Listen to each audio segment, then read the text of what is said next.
in this video I will teach the first chapter of Reddy book, that is Principles of Agronomy, and that is Introduction to Agronomy and Agriculture. Okay, and before we start, सबसे पहले मैं इसमें ये बताऊंगा कि चीज़ें कैसे हम लंबे समय तक याद रख सकते हैं ना। तो एक एबिंगहॉस का फॉरगेटिंग कर्व है, ठीक है। उन्होंने ये बताया था बहुत पहले कि जब हम फर्स्ट टाइम किसी चीज़ को पढ़ते हैं, है ना, फर्स्ट लर्न, तो 3 डेज़ बाद अराउंड 60% ही वो याद रहता है और 7 डेज़ बाद जो है वो अराउंड 0 के नियर पहुंच जाता है ना। और अगर हम उसका फर्स्ट रिवीजन करते हैं, ठीक है, तो वो कुछ लंबे समय तक याद रहेगा, है ना, अप टू 80% हमें याद रहेगा 3 दिन बाद। देन अगर हम 80%। इसके बाद अगर हम सेकेंड रिव्यू करते हैं रिवीजन, ठीक है, तो ये 6 डेज़ बाद तक हमें जो है 80% याद रहेगा। देन अगर हम थर्ड रिवीजन करते हैं तो इवन आफ्टर 7 डेज़ हमें ये अबाउ 90% याद रहेगा। It means revision is must important है वो, है ना। तो कोई भी चीज़ जब हम पहली बार बहुत अच्छे से पढ़ते हैं, कॉन्सेप्ट क्लियर करके पढ़ते हैं, है ना, फर्स्ट टाइम जो है ज़्यादा टाइम देना चाहिए, सारे कॉन्सेप्ट्स जो है अच्छे से क्लियर कर लेने चाहिए, जो भी रीज़न्स हैं उसको अच्छे से समझ लेना चाहिए, है ना, एंड देन उसका रिवीजन करना चाहिए। फिर रिवीजन में आपको ज़्यादा टाइम नहीं लगेगा, इसलिए फ़र्स्ट टाइम ज़्यादा टाइम देना चाहिए। और पढ़ते समय निमोनिक्स का यूज़ ज़रूर करना चाहिए, है ना, निमोनिक्स का यूज़ ज़रूर करना चाहिए, उससे जो है लंबे समय तक याद रहता है। वो निमोनिक्स जो है आपको ऐसा नहीं है कि किसी ने बनाया है तो हम वैसा ही याद करने की कोशिश करें, है ना। आपको जो ईजी वे में याद हो रहा है जिन निमोनिक्स का यूज़ करके, उन निमोनिक्स का यूज़ करना चाहिए, है ना। वैसे मैं क्लास में बहुत सारी ट्रिक्स एंड निमोनिक्स बताते रहता हूँ, बट स्टिल आप लोग भी कुछ अपने तरीके से बना सकते हैं उसको।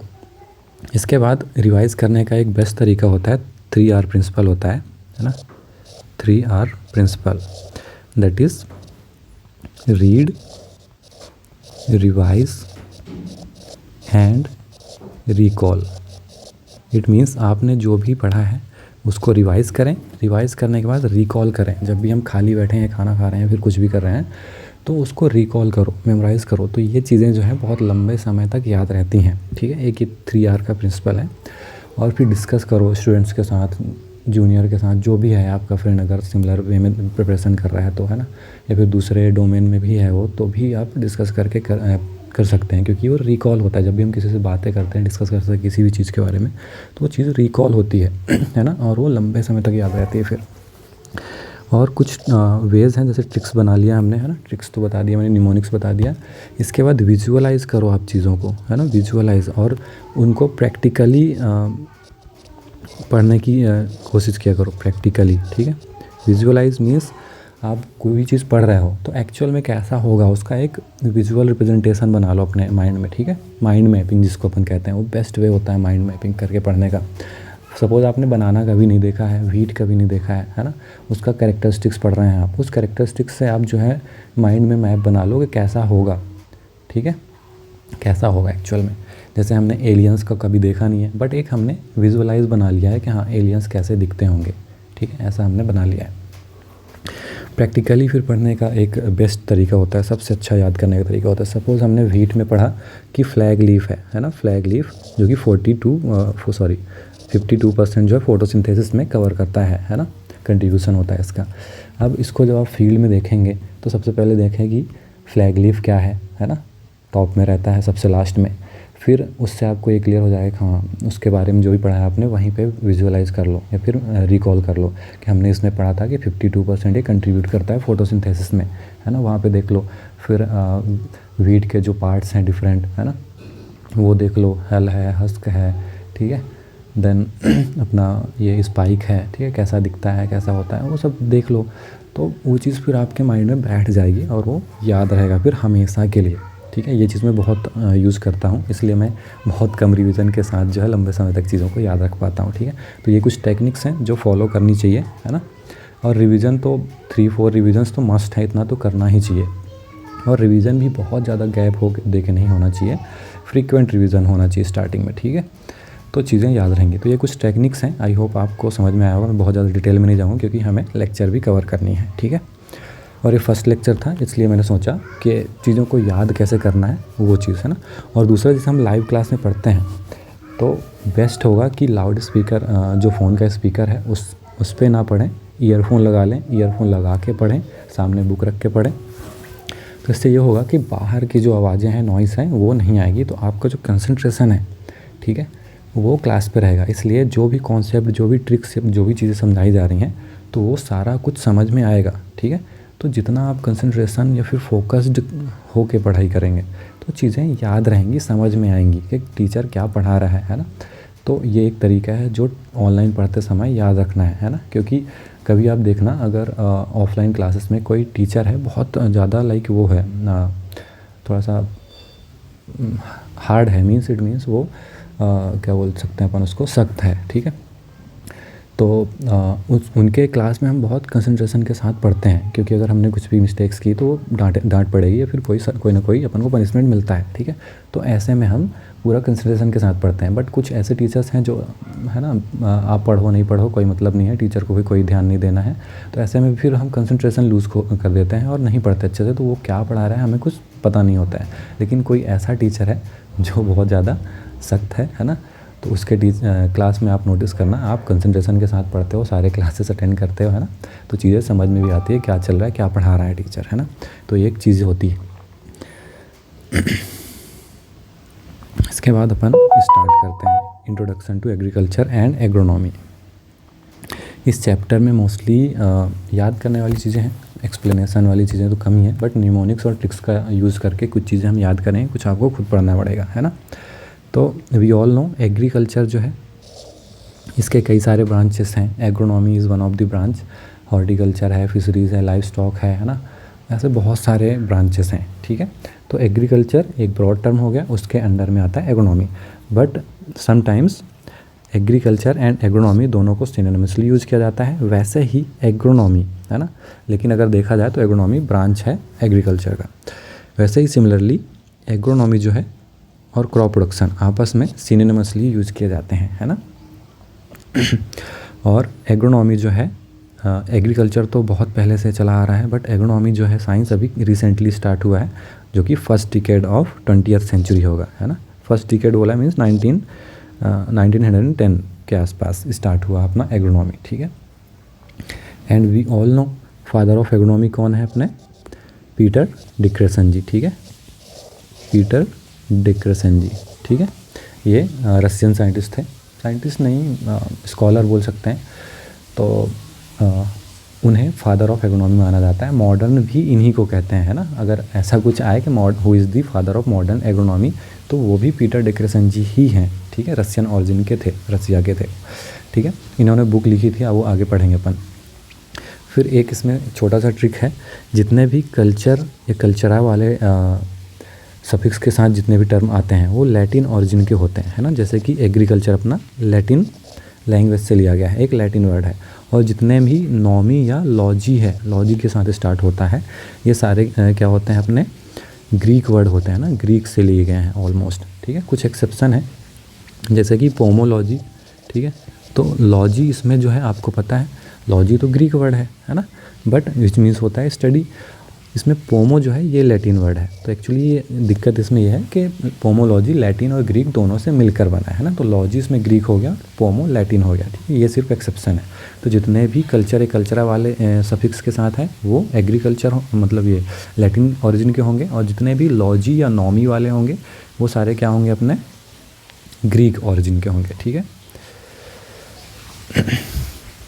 बाकी हमने देख लिया एग्रीकल्चर और एग्रोनॉमी दोनों सिनोनिमसली यूज हो जाते हैं, बट एग्रोनॉमी जो है ब्रांच है एग्रीकल्चर का, है ना। और एग्रोनॉमी एंड क्रॉप प्रोडक्शन दोनों सिनोनिमसली यूज किए जाते हैं, ठीक है। वैसे ही एग्रोनॉमी जो है अभी रिसेंटली स्टार्ट हुआ है, first decade of 20th century या फिर 1910 के आसपास अपन बोल सकते हैं। अब डेफिनेशन की बात करें तो टर्म एग्रीकल्चर, जैसे मैंने बताया जितने भी कल्चरा वाले हैं लैटिन वर्ड हैं, है ना।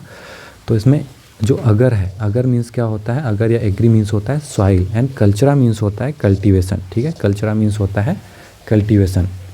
और जो एग्रीकल्चर होता है एक ब्रॉड टर्म है, मैंने बताया था agriculture is a very broad term, जो कि कई सारे आस्पेक्ट, कई सारे सेक्टर को जो है अपने साथ कंबाइन करके चलता है, जैसे कि क्रॉप प्रोडक्शन हो गया एक वन ऑफ दी मेजर जो है इसमें सेक्टर है, ठीक है, क्रॉप प्रोडक्शन। इसके बाद लाइव स्टॉक फार्मिंग है, फिशरीज़ है, फॉरेस्ट्री है, ठीक है, ऐसे हॉर्टिकल्चर बहुत सारे हो जाएंगे, ठीक है। तो ये सारी चीज़ें किस में आएंगी, एग्रीकल्चर के अंडर में। और क्रॉप प्रोडक्शन जिसको हम जनरली एग्रोनॉमी से रिलेट करते हैं, तो वो आता है एग्रीकल्चर के अंडर में, ठीक है। अब एग्रोनॉमी का डेफिनेशन देखते हैं।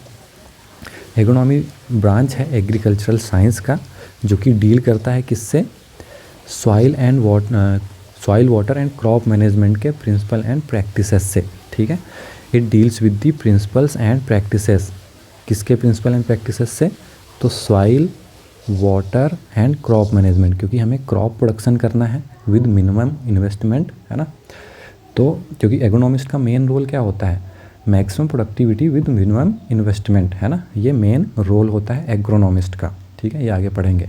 तो हमें क्रॉप प्रोडक्शन करना है मिनिमम इन्वेस्टमेंट से, तो हमें क्रॉप मैनेजमेंट तो करना ही पड़ेगा, इसके प्रिंसिपल प्रैक्टिसेस हमें पता होने चाहिए। फिर इसके लिए वाटर की ज़रूरत होती है, तो वाटर के भी पता होने चाहिए, एंड सॉइल में ही तो हम क्रॉप ग्रो करेंगे। तो principle and practices of soil water and crop management is known as agronomy, ये सिंपल डेफिनेशन होगा। और कभी इंटरव्यू वगैरह में पूछा जाता है कि रोल क्या होता है एग्रोनॉमिस्ट का, तो सिंपली आपको 2 लाइन में बताना है कि the role of agronomist is to maximise the production with minimum cost, या फिर मिनिमम इन्वेस्टमेंट, ठीक है। तो ये मेन रोल होता है एग्रोनॉमिस्ट का।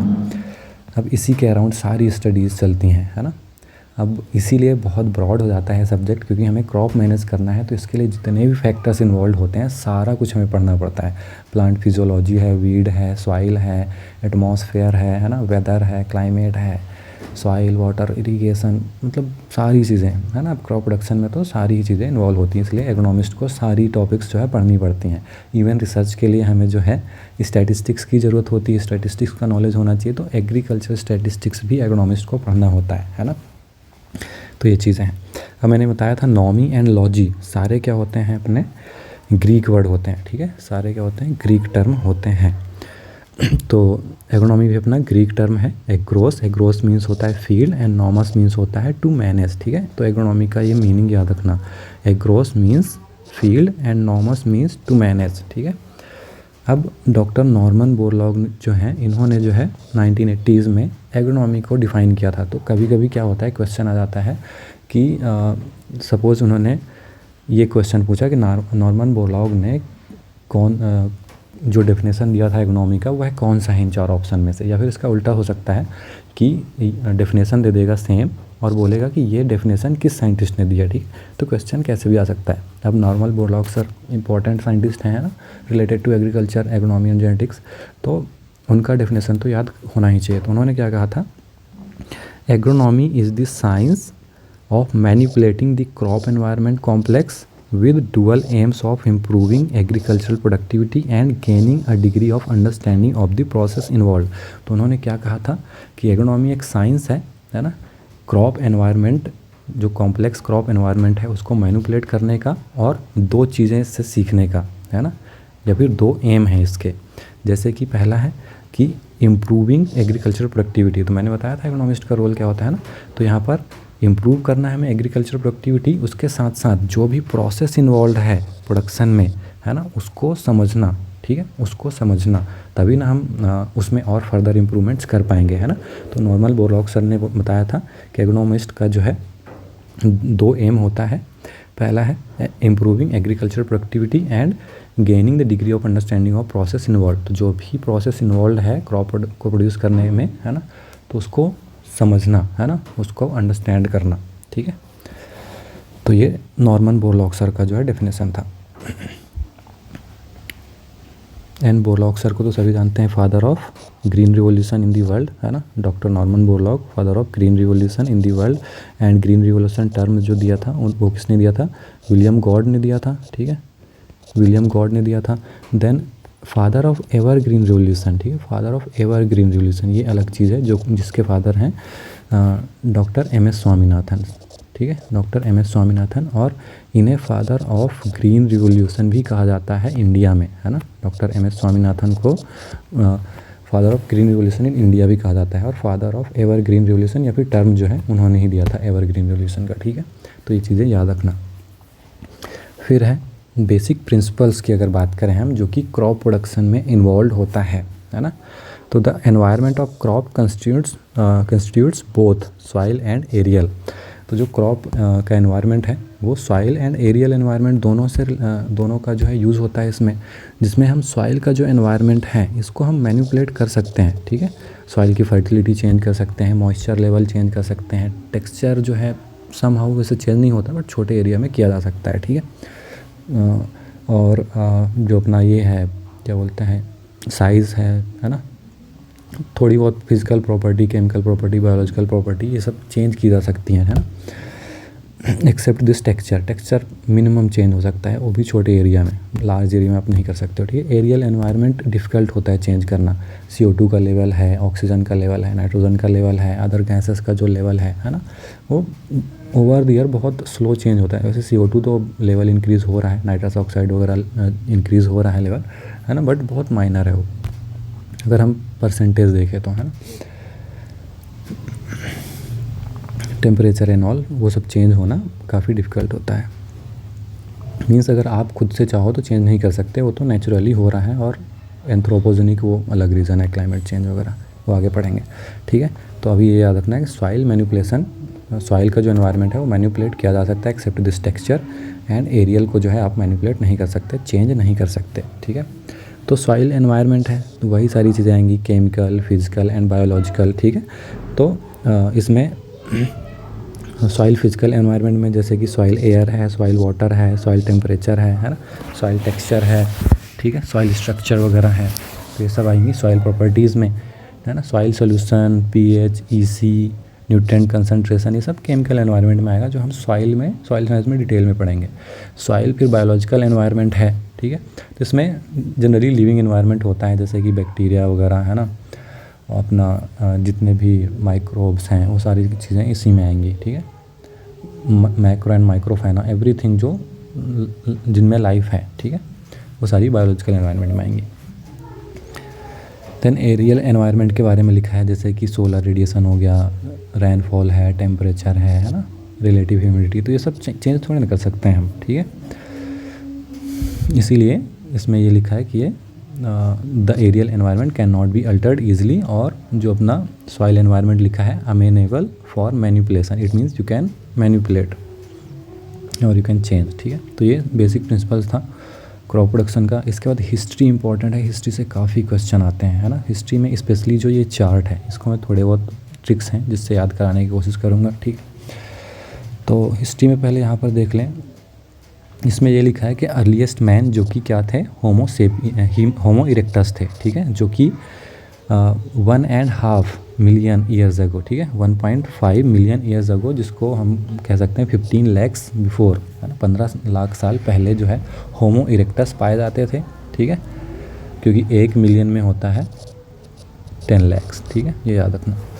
तो 15 लाख साल पहले होमो इरेक्टस पाए जाते थे। फिर जो कि होमो इरेक्टस है ना, ओल्ड वर्ल्ड ट्रॉपिक्स, जो अपना ऑस्ट्रेलिया बोल रहा हूँ, सॉरी, अफ्रीका वाला जो रीजन है, यहाँ से जो है ट्रॉपिक्स से सब ट्रॉपिक्स में गए, देन सब ट्रॉपिक्स से टेम्परेट रीजन्स में स्प्रेड हुए, ठीक है।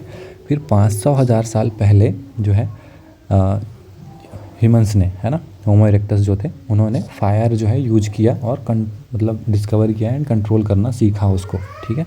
उसी टाइम जो है टूल्स वगैरह उन्होंने बनाना सीखा था, बट इतना इंपॉर्टेंट नहीं है, जस्ट इसको एक बार रीड कर लेना आप। फिर उसके बाद होमो सेपियंस आए, होमो इरेक्टस से इवॉल्व होके होमो सेपियंस आए, है ना, और जो कि 250,000 ईयर्स बिफोर आए थे। इनसे इवॉल्व होके होमो सेपियंस आए, जो कि मॉडर्न मैन है ना, जो आजकल के जो हम हैं, जो हम सभी, वो होमो सेपियंस हैं, है ना, जो कि अफ्रीका वगैरह में अपीयर हुए थे 35,000 साल पहले, ठीक है। मॉडर्न मैन अगर कभी पूछता है what is the scientific name of modern man, है ना, तो होमो सेपियंस होगा। इसके बाद फर्दर आगे आते हैं अपन इम्पोर्टेंट इवेंट्स में। तो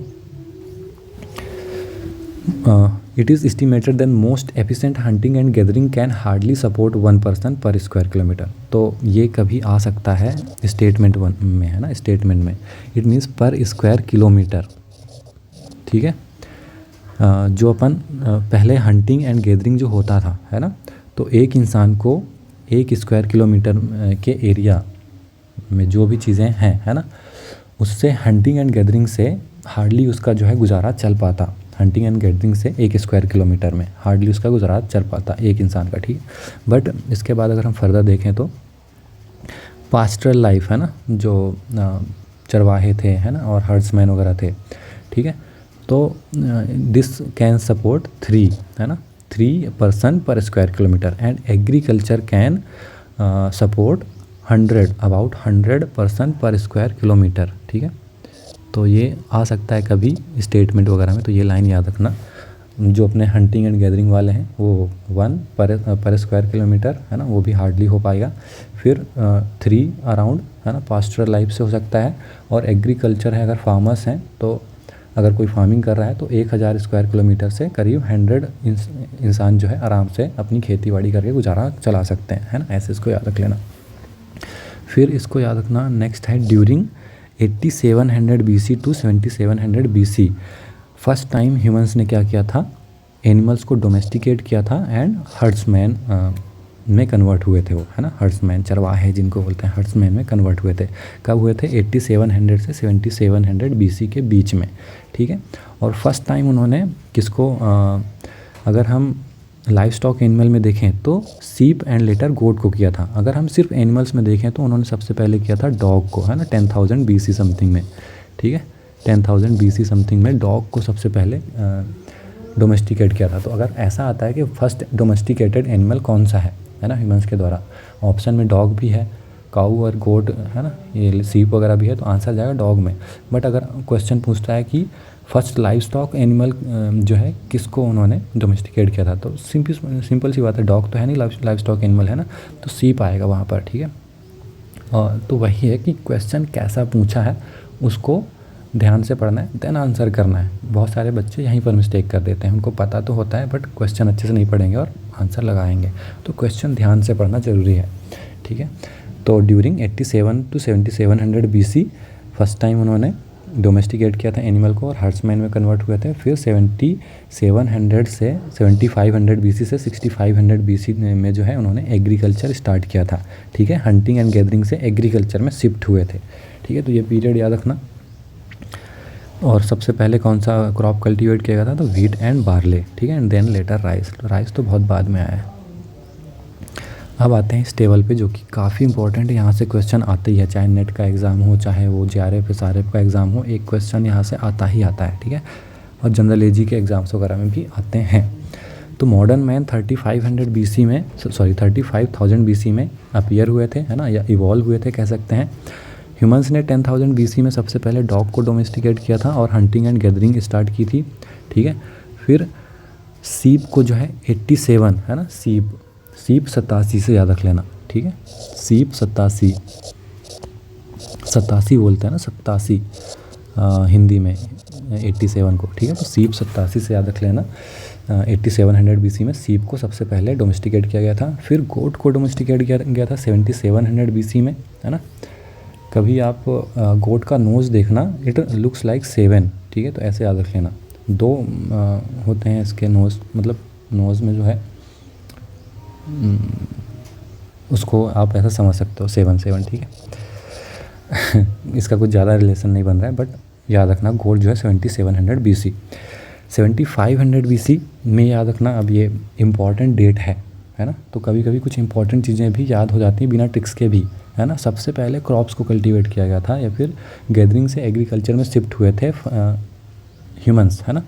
तो और सबसे पहला क्रॉप भी जो है कल्टीवेट किया गया था, that is wheat and barley. कब किया गया था? 7500 BC में, ठीक है, तो ये याद रखना। फिर 6000 BC में सबसे पहले कैटल एंड पिग को जो है डोमेस्टिकेट किया गया था, तो CP6 से याद रख लेना, ठीक है, CP6, ठीक है, CP6। C stands for cattle, ये cow, and P stand for pigs, ठीक है। तो 6000 BC में इनको डोमेस्टिकेट किया गया था। दिन 4400 BC, ठीक है, 4400 में मेज को जो है सबसे पहले डोमेस्टिकेट किया गया था, ठीक है। तो अगर आप m को देखेंगे, है ना, तो ऐसे बनता है, एंड 4 भी आपका ऐसे बनेगा, ठीक है। तो ऐसा कुछ ट्रिक जो है इसको याद रख लेना। 4400 BC मेज को सबसे पहले कल्टीवेट किया गया था। देन 3500 BC में पोटैटो को जो है कल्टीवेट किया गया था। पोटैटो 35 से याद रख लेना, पोटैटो 35 है ना, 3500 BC, 3500 BC। फिर 3400 BC में व्हील को इन्वेंट किया गया था, है ना, तो चक्का 34 से याद रख लेना, ठीक है, चक्का 3400 BC या फिर 3400 BC। 3000 BC में जो है ब्रॉन्ज को सबसे पहले टूल बनाने के लिए यूज किया गया था, ठीक है, तो B3 ब्रॉन्ज 3 ऐसे याद रख लेना। देन इसके बाद जो है 2900 BC, ठीक है, 2900 BC में प्लाऊ को इन्वेंट किया गया था सबसे पहले, और इरीगेटेड फार्मिंग स्टार्ट की गई थी। याद रखना ये इरीगेटेड फार्मिंग है 2900 BC में। बट एक यहाँ पर एक और लाइन है, इरीगेशन फ्रॉम वेल्स, है ना, तो वेल्स से इरीगेशन को स्टार्ट किया गया था 1500 BC में, ठीक है। तो ये दोनों अलग अलग चीज़ है। इरीगेटेड फार्मिंग स्टार्ट हुआ था 2900 BC में, बट 1500 BC में इरीगेशन फ्रॉम वेल्स स्टार्ट हुआ था, है ना, और शुगर कैन भी कल्टीवेशन उसी टाइम हुआ था स्टार्ट। इसके बाद जो है 2900 हो गया, प्लाऊ वॉज इन्वेंटेड, है ना। फिर 2700 BC में आते हैं, सिल्क जो है, सिल्क 27 से याद रख लेना, सिल्क 27, है ना। चाइना में सबसे पहले डोमेस्टिकेट किया गया था सिल्क मॉथ, और वहाँ से सिल्क का जो है फार्मिंग स्टार्ट हुआ था, ठीक है। नेक्स्ट इसमें सिल्क का तो बता दिया, सिल्क 27 से याद रखना है ना। सिल्क का जो है सिल्क मॉथ का डोमेस्टिकेशन चाइना में हुआ था 2700 BC में, ठीक है। फिर इसके बाद 2300 BC में कुछ पल्स क्रॉप्स हैं, देन अपनी ऑयल सीड्स हैं एंड कॉटन, ये इनका डोमेस्टिकेशन है, कल्टीवेशन हुआ था, ठीक है। तो चिकपी का सबसे पहले 2300 BC में पियर फ्रूट क्रॉप हो गया, सरसों या मस्टर्ड का हुआ था, कॉटन हुआ था अपना, है ना, फाउल, बफेलो, एलिफेंट। तो इसमें हमें याद रखना है बफेलो का इम्पोर्टेंट है ना। कैटल का तो हो गया था अपना 6000 में, ठीक है, बट 2300 में हुआ था बफेलो का, ठीक है। फिर कॉटन है, चिकपी है एंड सरसों, ये इंपॉर्टेंट है जिनको हमें याद रखना है एग्रोनॉमी पॉइंट ऑफ व्यू से, ठीक है। Chickpea, cotton, mustard and buffalo, ठीक है, 2300 BC। इसके बाद 2200 BC में जो है राइस का कल्टीवेशन होता है। राइस इंपॉर्टेंट है, राइस सभी जानते हैं, फेमस है राइस, तो राइस का अलग से याद रख लेना है हमें 2200 BC में। इसमें और एक ट्रिक जो है फॉलो कर सकते हो, जैसे कि राइस का क्रोमोजोम है 24, है ना, 24, और इसमें जो और जो टोटल स्पीसीज़ हैं राइस के, है ना, वो भी कितने हैं, टोटल स्पीसीज़ भी कितने हैं इसमें 24, जिसमें से ओनली 2 कल्टीवेटेड हैं, है ना, that is Oryza sativa and Oryza glaberrima. और 22 स्पीसीज़ जो हैं राइस के वो क्या हैं, 22 स्पीसीज़ वाइल्ड स्पीसीज़ हैं, ठीक है, वाइल्ड स्पीसीज़। तो इस 22 से याद रखना, राइस में जो है 2200 BC में कल्टीवेशन स्टार्ट हुआ था राइस का, ठीक है। तो 22 वाइल्ड स्पीसीज़ से इसको याद रख लेना, ये भी चीज़ याद हो जाएगी आपको इसके साथ। इसके बाद 1800 BC में अपना फिंगर मिलेट जो है सबसे पहले कल्टीवेट किया गया था 1800 BC में, जिसे हम रागी या इल्यूसिन कोराकाना भी कहते हैं, ठीक है, रागी 1800 BC में कल्टीवेट हुआ था। इसके बाद सोरगम जो है, सोरगम 1725 में, ठीक है, सोरगम 17 से याद रख लेना, 1725 BC में जो इसका कल्टीवेशन स्टार्ट हुआ था। इसके बाद टाइमिंग ऑफ हॉर्सेस अपने लिए इतना इंपॉर्टेंट नहीं है, बट याद रख लेना 1700 BC में टाइमिंग ऑफ हॉर्सेस, ठीक है, ये स्टार्ट हुआ था। इसके बाद 1500 BC में शुगर केन है, इरीगेशन फ्रॉम वेल्स मैंने बताया था, और इरीगेटेड फार्मिंग, ठीक है, ये हुआ था अपना 2900 BC में, बट 1500 BC में उसके जस्ट हाफ है अराउंड मान सकते हैं। वेल्स जो है, क्योंकि कुएँ से पानी निकालना इस अपने आप में एक डिफ़िकल्ट टास्क है ना। आजकल तो मोटर वगैरह का यूज़ किया जाता है, बट सोचो पहले इन सब का तो था ना, इलेक्ट्रिसिटी नहीं थी, मोटर्स नहीं थी, है ना, ये तो सब 100-150 साल पहले ही आए हैं ना, 150-200 साल पहले। तो पहले डिफरेंट जो है ये बकेट वगैरह बहुत सारी डिफरेंट उसके वो हैं, मेथड्स हैं, टेक्निक्स हैं निकालने की, ठीक है, वो इरीगेशन में पढ़ेंगे।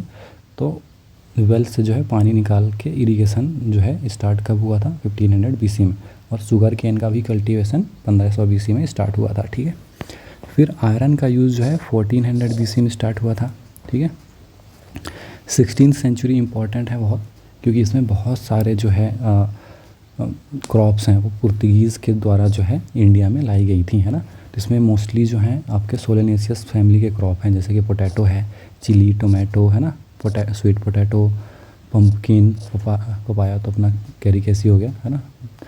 तो फिर पाइनएप्पल है, गुआवा है, कस्टर्ड एप्पल है, ग्राउंडनट है, कैज़ू नट, टोबैको है ना, American cotton and rubber. American cotton and rubber भी पुर्तगीज़ के द्वारा लाया गया था, ठीक है, इंडिया में, और रबर भी, ये याद रखना, ठीक है। बहुत सारी crops, vegetable and fruits mostly है ना, ये लाई गई थी पुर्तगीज़ के द्वारा 16th सेंचुरी में, ठीक है, 16th सेंचुरी में। इसके बाद सेंटर ऑफ ऑरिजिन, इसमें कुछ ज़्यादा इंपॉर्टेंट है नहीं, इसको आप स्किप कर सकते हो। इसके बाद ये इम्पॉर्टेंट है, याद रखना, जो रोमन्स थे है ना, रोमन्स जो थे इन्होंने noted for an emphasis on the cultivation of crops for trade.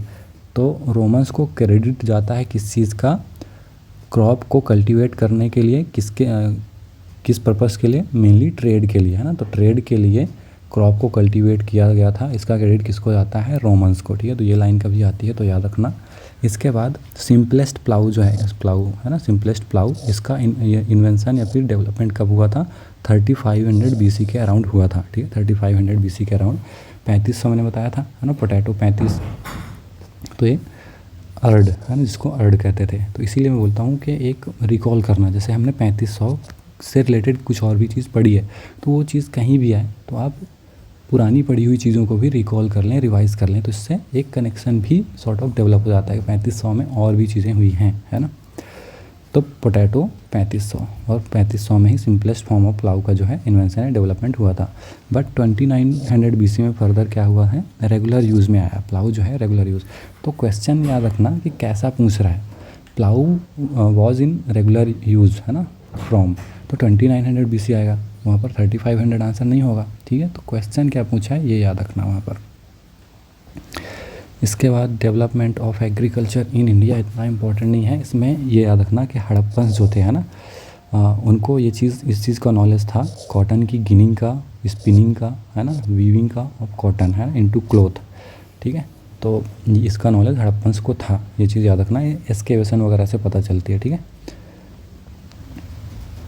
जैसे अपने यहाँ पर सर्वे ऑफ इंडिया है, टाइम टू टाइम वो सर्वे करते रहते हैं ना, तो उससे पता चलता है सारी चीज़ें। फिर है साउथ इंडिया में जो है ना, साउथ इंडिया को second and initially independent agriculture region माना जाता था, और थर्ड इंटरमीडिएट रीजन जो है north and west of Deccan plateau, जो कि साउथ में ही है ना, उसको माना जाता है, मतलब सेंट्रल इंडिया से साउथ की ओर है, ठीक है, तो उसको माना जाता है, बाकी ये इतना इम्पोर्टेंट नहीं है। फिर जो इंडियन एग्रीकल्चर है ना, वो मोस्टली किस टाइप की है, सब्जिस्टेंस टाइप की, मीन्स जीवन निर्वाह, इतना फार्मर इतना कमाता है कि उसका बस गुजारा चल जाए, ठीक है, तो उसे हम सब्जिस्टेंस टाइप बोलते हैं, याद रखना। तो इंडियन एग्रीकल्चर किस टाइप का है, सब्जिस्टेंस टाइप का है, ठीक है। इसके बाद पहले तो यही था प्रीडोमिनेंटली, आज भी है मोस्टली यही, बट कमर्शियल क्रॉप्स के आने के बाद है ना, ये सब्जिस्टेंस टाइप किस में कन्वर्ट हो गया, कमर्शियल में है ना, कमर्शियलाइजेशन ऑफ एग्रीकल्चर हो गया, जब पुर्तगीज़ ने जो है कमर्शियल क्रॉप्स को इंट्रोड्यूस किया था 16th सेंचुरी में इंडिया में, है ना। तो एग्रीकल्चर का कमर्शियलाइजेशन इसके बाद से माना जाता है, ठीक है, ये याद रखना। तो ऐसा कुछ क्वेश्चन भी आ सकता है यहाँ पर, ठीक है। मिडिल एजेस में उतना इम्पोर्टेंट नहीं है लाइन्स।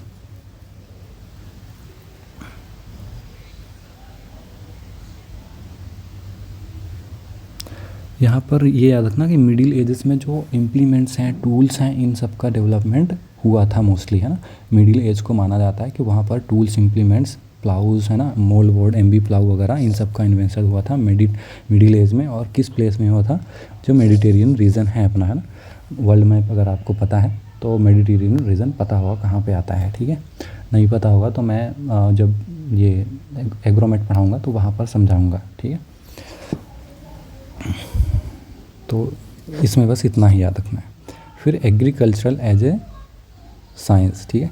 तो साइंटिफिक एग्रीकल्चर, ठीक है, इसमें 2 लाइन है अलग अलग, वो बताऊंगा मैं आगे चल के, कि पहले क्या होता था कि जो भी नॉलेज है एग्रीकल्चर है, फार्मिंग से रिलेटेड है ना, बाय माउथ वो ट्रांसफ़र होता था, generation to generation, farmer to farmer, ठीक है, ऐसे ट्रांसफ़र होता था। बट जब साइंस का इन्वॉल्वमेंट होने लगा धीरे धीरे, है ना, 15-16 सेंचुरी के बाद से, तब जो है कुछ प्रिंसिपल्स डेवलप होने लगी। तो सबसे पहले जो है प्रिंसिपल ऑफ वेजिटेशन, ये आगे पढ़ेंगे अपन सॉइल साइंस में। तो प्रिंसिपल ऑफ वेजिटेशन किसने दिया था, वैन हेलमोंट ने दिया था, ठीक है, वैन हेलमोंट ने दिया था, ये याद रखना। वैन हेलमोंट ने एक चीज़ और कही थी, principle of vegetation is water तो कहा था, and water is a sole nutrient, है ना, फॉर वेजिटेशन, ये भी चीज़ उन्होंने कही थी वैन हेलमोंट ने, ठीक है, तो ये याद रखना। एंड ये बात है अराउंड 1577 टू 1644 AD की, आफ्टर डेथ, आफ्टर, इसका अलग अलग है AD का, आई थिंक वो अभी अपन डिस्कस नहीं करेंगे। फिर है अपना जेथ्रो टूल, जेथ्रो टूल को कौन नहीं जानता है ना, 1674 से 1741 के आसपास में थे। इन्होंने एक बुक लिखी थी that is horse hoeing husbandry, ठीक है, और इन्हें और क्या कहा जाता है कि फादर ऑफ वीड साइंस, है ना, and this father of tillage, ठीक है, और भी टर्म्स दिए थे वो, आगे अपन पढ़ेंगे, तो अभी इतना ही याद रखना इसमें, ठीक है। फिर आते हैं आर्थर यंग, आर्थर यंग, है ना, इन्होंने पॉट कल्चर एक्सपेरिमेंट किया था, ठीक है, और किस क्रॉप में किया था, बार्ले क्रॉप में किया था, और बेस्ड ऑन दिस रिसर्च उन्होंने 46 वॉल्यूम्स लिखी थी, है ना, जो कि किस नाम से, एनल्स ऑफ एग्रीकल्चर, ठीक है, एनल्स ऑफ एग्रीकल्चर 46 वॉल्यूम में आता है, और बार्ले क्रॉप में उन्होंने अपनी स्टडी की थी, पॉट कल्चर एक्सपेरिमेंट, ठीक है, किसने, आर्थर यंग ने, ठीक है। तो एक बार इसको फिर देख लेते हैं, वैन हेलमोंट, ठीक है, प्रिंसिपल ऑफ वेजिटेशन, या फिर water is a sole nutrient, उन्होंने ये कहा था, है ना, principle of vegetation van Helmont. Jethro Tull, इनके बारे में हमने पढ़ लिया, बुक लिखा था इन्होंने, horse hoeing husbandry, father of weed science and tillage हैं, ठीक है, ये चीज़। फिर दूसरा आते हैं आर्थर यंग, बार्ले में उन्होंने पॉट कल्चर एक्सपेरिमेंट किया था, बार्ले क्रॉप में, 46 वॉल्यूम में उन्होंने लिखी है एनल्स ऑफ एग्रीकल्चर, ठीक है, तो ये याद रखना, कभी कभी ये भी पूछ लेता है कितने वॉल्यूम में है ना। इसके बाद सॉइल साइंस में आते हैं, ठीक है, सॉइल साइंस, तो थ्योरी ऑफ ह्यूमस सबसे पहले कब आया था, 1809 में, और अल्बर्ट थायर ने, ठीक है, अल्बर्ट थायर ने जो है ये दिया था थ्योरी ऑफ ह्यूमस, ठीक है, अलग अलग बुक में अलग अलग लिखा है, बट इसको TPNM का रेफरेंस मान के चलना, जो कि ICR पब्लिकेशन ही है, इंडियन सोसाइटी ऑफ एग्रोनॉमी का, है ना, text book of plant nutrient management, उसका रेफरेंस मान के चलोगे आप, अल्बर्ट थायर, ठीक है, 1809 थ्योरी ऑफ ह्यूमस दिया था उन्होंने। फिर field experiment, oldest field experiment माना जाता है इसको, रोथमस्टेड एक्सपेरिमेंट स्टेशन को, है ना, जो कि इंग्लैंड में स्टार्ट हुआ था 1834 में, ठीक है। इसके बाद सर हम्फ्री डेवी, है ना, इन्होंने पब्लिश किया था क्या, एलिमेंट्स ऑफ एग्रीकल्चरल केमिस्ट्री, ठीक है, सर हम्फ्री डेवी पब्लिश किया था उन्होंने book elements of agricultural chemistry, ठीक है। फिर इसके बाद आते हैं सर JB लावेस, ठीक है, JB लावेस आते हैं, जिन्होंने इन्होंने स्टडी किया था मैन्योर का इफ़ेक्ट किसमें, क्रॉप में, है ना, इस पे रिलेटेड जो इन्होंने स्टडी किया था। इसके बाद आते हैं, ये लाइन काफ़ी पूछी जाती है, a truly scientific approach to farming was started in 1840 by JB Liebig, ठीक है, तो ये माना जाता है कि साइंटिफिकली जो है, क्योंकि ये इससे पहले हमने जो पढ़ा वो ट्रांजिशन पीरियड है ना, फार्मर्स ही थे जो कि थोड़े बहुत रिसर्च करना शुरू किया और जिनको नोट किया गया है बुक्स वगैरह में, है ना, तो वो था, बट बहुत ज़्यादा साइंटिफिक नहीं था वो। बट अगर हम ट्रूली अगर साइंटिफिक साइंस का इन्वॉल्वमेंट देखें, एक्सपेरिमेंट वगैरह अच्छे से जो किया गया हो, वो 1840 के बाद स्टार्ट हुआ था, और किसके द्वारा किया गया था, JB लीबिग के द्वारा किया गया था, है, तो ये लाइन भी एज इट इज़ आती है, तो ये याद रखना, है ना। इसके बाद अगर हम फादर्स की बात करें, है ना, तो वो लिख लेना, मैं जस्ट बोल दे रहा हूँ, और इसको तो आगे अपन पढ़ेंगे ही, कवर करेंगे, कि फादर ऑफ सॉइल साइंस, है ना, वर्ल्ड में कौन है, तो वर्ल्ड में पता है सभी को, डॉकू विविचेव हैं, है ना, इंडिया में JW लेदर हैं, ठीक है। वैसे ही father of this fertilizer chemistry या एग्रीकल्चरल केमिस्ट्री, वो कौन है, तो JB लीबिग हैं। बट अगर बात करें फादर ऑफ सॉइल केमिस्ट्री, ठीक है, फादर ऑफ सॉइल केमिस्ट्री कौन है, तो वो हैं J थॉमस वे, ठीक है, थॉमस वे को फादर ऑफ सॉइल केमिस्ट्री कहा जाता है।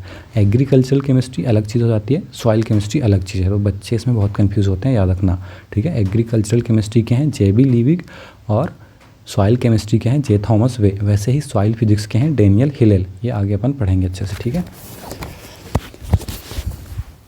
इसके बाद प्लांट ब्रीडिंग में कुछ ज़्यादा कुछ नहीं है, इंजीनियरिंग में भी ज़्यादा कुछ नहीं है, ये याद रखना।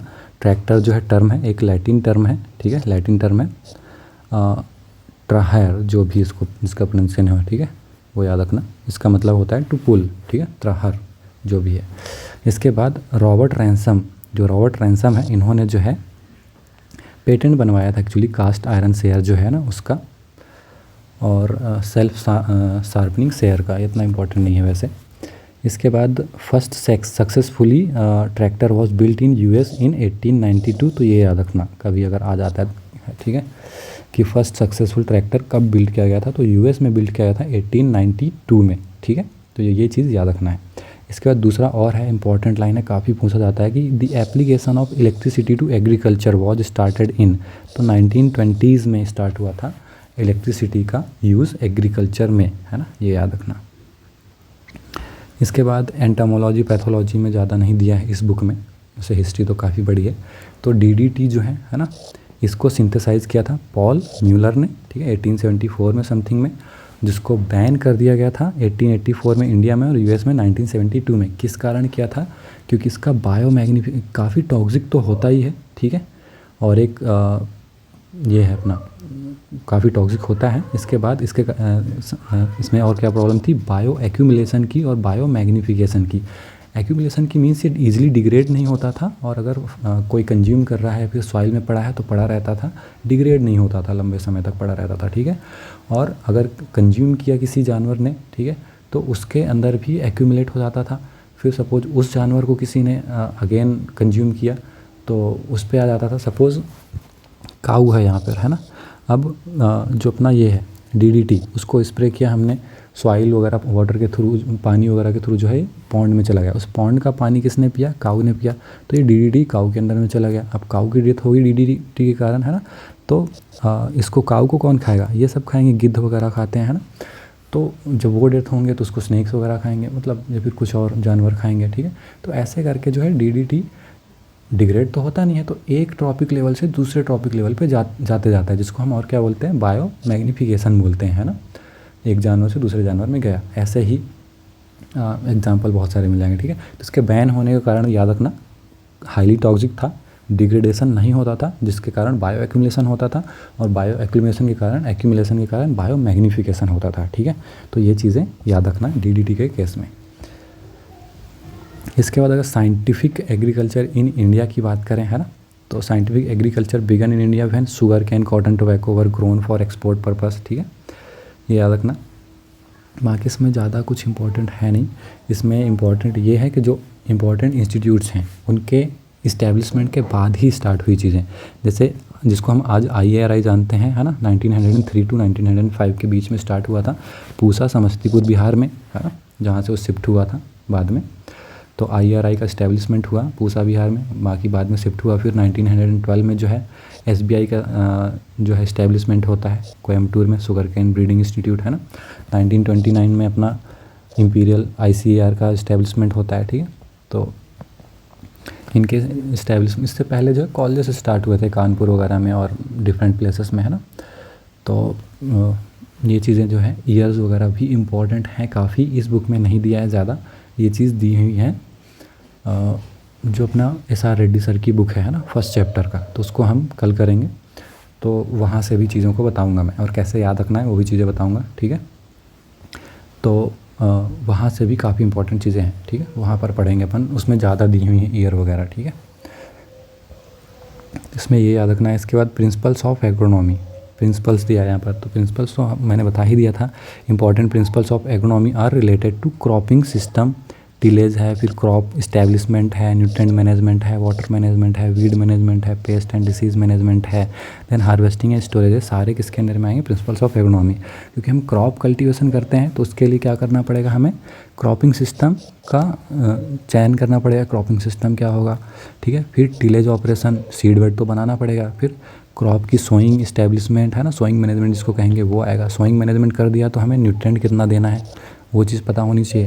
फिर न्यूट्रिएंट कितना देना है, तो वाटर भी तो ज़रूरी है जर्मिनेशन से लेके ग्रोथ वगैरह के लिए, है ना, तो वाटर का मैनेजमेंट भी पता होना चाहिए। फिर वीड तो आएंगे ही, ठीक है, तो वीड का मैनेजमेंट भी पता होना चाहिए हमें। फिर वीड आएगा तो भाई पेस्ट एंड डिसीज़ भी तो आएंगे, उनका मैनेजमेंट भी पता होना चाहिए। फिर उसके बाद क्रॉप लास्ट में हार्वेस्ट होगा, देन उनको स्टोर करना पड़ेगा, तो इन सब चीज़ों को भी हमें नॉलेज होनी चाहिए। इसलिए मैंने बताया कि क्रॉप प्रोडक्शन के प्रोसेस में जितनी भी चीज़ें रिलेटेड हैं या फिर जितनी भी प्रोसेस इन्वॉल्व है, एक एग्रोनॉमिस्ट को सारा चीज़ पता होना चाहिए, ठीक है। Including statistics, statistics is important for agronomic research. इसके बाद मेजर इवेंट्स इन एग्रोनॉमी, है ना।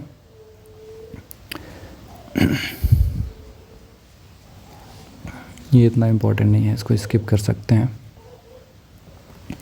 इसमें जो है आप सीक्वेंस याद रख सकते हो, सीक्वेंस से कभी क्वेश्चन आ सकता है ना। जैसे फ्लो चार्ट दिया है, flow chart showing development of agriculture, है ना।